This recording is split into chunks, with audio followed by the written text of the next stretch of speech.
ঈদের পর ফাঁস হলো হাসিনার নতুন আরেকটি কল রেকর্ড। যদিও কল রেকর্ড ফাঁস হাসিনার জন্য নতুন কিছু নয়। বিভিন্ন সময়ে হাসিনা দলের নেতাকর্মীদের দেশকে অস্থিতিশীল করার জন্য দিয়ে গিয়েছিলেন নানা বার্তা। তবে এইবারের ফাঁস হওয়া কল রেকর্ডে হাসিনা নিজেই নিজ দলের নেতাকর্মীকে অপমান করলেন। কিন্তু কেন?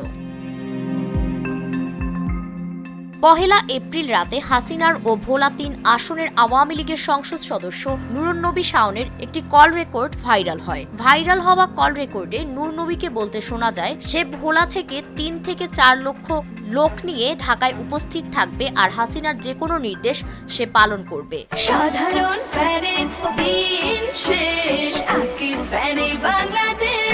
তখন প্রতি উত্তরে হাসিনা বলেন, তোমরা এখনো আওয়ামী লীগের অফিস উদ্ধার করতে পারোনি, আর তোমরা ৫টা লোক নিয়ে মিছিল করতে পারো না, আবার ৫ লক্ষ লোকের কথা বলো। সবাইকে নিয়ে এক হয়ে এখন থেকে হাসিনা তার সেই কল রেকর্ডে ইন্টারন্যাশনাল ক্রিমিনাল কোর্টে ডক্টর ইউনূসের বিরুদ্ধে মামলা করার কথাও বলে। তখন দুর্নীতিবাজ শাওন বলে তারা বেশ কিছু জায়গায় এই বিষয়ে চিঠি পাঠিয়েছে। হাসিনা তাকে দুটি গ্রুপে বিভক্ত হয়ে মিছিল করার কথাও বলে, যাতে এক দলকে আটক করলে আরেক দল গিয়ে মারপিট করতে পারে। তবে হাসিনার জন্য এসব নির্দেশনা দেওয়া নিত্যদিনের স্বভাবে পরিণত হয়েছে। এর আগেও হাসিনা দলের নেতাকর্মীদের ট্রাম্পের ছবি নিয়ে মিছিল করার পরামর্শ দিয়েছিল, কিন্তু সে সময়ও আবার উদ্দেশ্য সফল হয়নি। যেহেতু বহুবার গেলাম, ওতে কিছু আসা যায় না।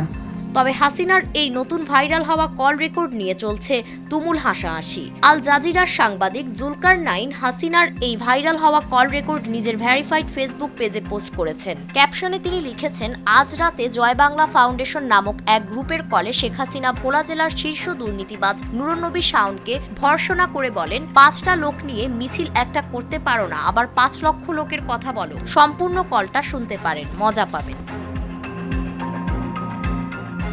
নেটিজেনরা এই কল রেকর্ড নিয়ে নানা মন্তব্য করতে শুরু করেছেন। কেউ কেউ বলছেন, আপা এইবার নিজ দলের ব্যর্থতার দায় নিজেই স্বীকার করলেন। আবার অনেকে বলছেন, হাসিনা ও তার দলের নেতাকর্মীদের সামান্য পরিমাণ লজ্জা নেই।